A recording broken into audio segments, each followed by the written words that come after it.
আসসালামু আলাইকুম। নারায়ণগঞ্জ কিচেনে আপনাদের সবাইকে স্বাগতম। আজকে আমরা ছাদ বাগানে টমেটো হারভেস্ট করব। তো ভিডিওটা প্রথম থেকে শেষ পর্যন্ত দেখবেন, আশা করছি ভালো লাগবে। তাহলে চলুন কথা না বাড়িয়ে কাজে নেমে পড়ি। আমরা আজকে কতগুলো টমেটো উঠাবো সেই ভিডিওটাই আপনাদের সাথে শেয়ার করব। আমি একটা ভিডিওতে বলেছিলাম প্রতিদিন টমেটো উঠানো একটা কাজ হয়েছে। দেখুন, বিসমিল্লাহির রহমানির রহিম, এই তো শুরু হলো।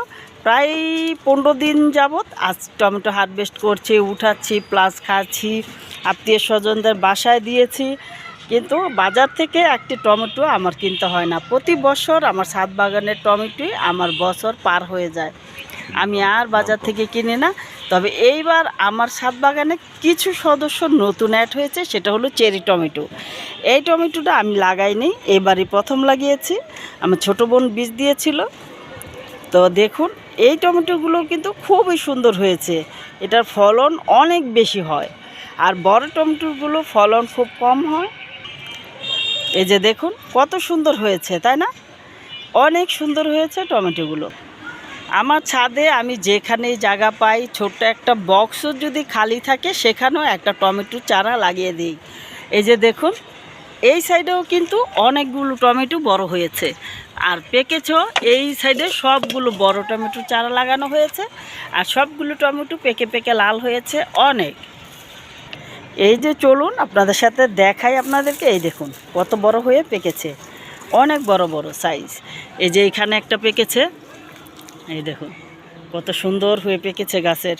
এই টমেটোগুলো দেখলে আর কিছু লাগে বলুন তো? মনটাতে এমনিতেই খুশি হয়ে যায়। দেখুন তো কত বড় হয়েছে, মাশাআল্লাহ। এত বড় বড় টমেটো দেখলে এমনিতে অনেক ভালো লাগে। টমেটো তো অনেকগুলো পেরেছে, আর যেগুলো হালকা হালকা রং এসেছে ওগুলো আমি এখনও উঠাই নেই, কারণ প্রতিদিন তো একটা চাকরি নিয়েছি, চাকরিটা তো ডিউটিটা তো করতে হবে, তাই না?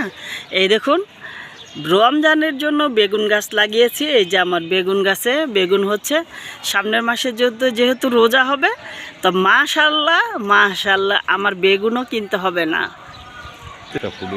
এই যে আরও অনেক ফুল আসছে বেগুন গাছে। ওই যে দেখুন, ওই সাইডে আছে, এই সাইডে আছে, এদিকে বেগুন গাছ, অনেকগুলো গাছ লাগানো হয়েছে বেগুনের।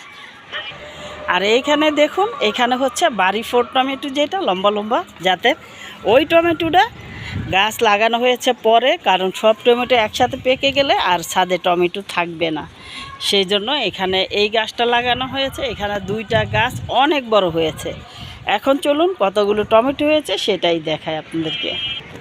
এই তো আজকে সর্বমোট এগুলো হারভেস্ট করা হয়েছে।